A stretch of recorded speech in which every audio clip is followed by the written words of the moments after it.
Tak ako minulé aj dnes by som sa rád s vami podelil o jednu osobnú skúsenosť, pretože to, čo vám poviem, mi príde až absurdné a naozaj ironické, tak ako to je napísať len život.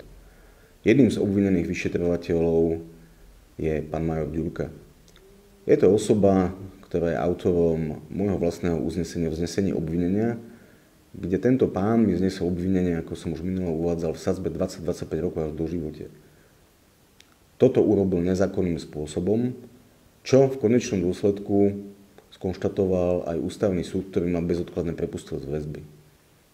Kde je tá absurdnosť a irónia? Obhajca pána Ďurku sa odvoláva na toto moje rozhodnutie ústavného súdu.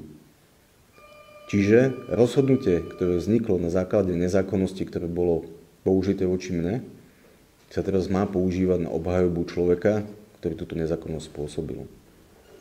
Opakovane uvádzam. Ctíme si prezumpciu neviny a želajme si, aby táto vec bola riadne, relevantne, zákonne, nestranne vyšetrená.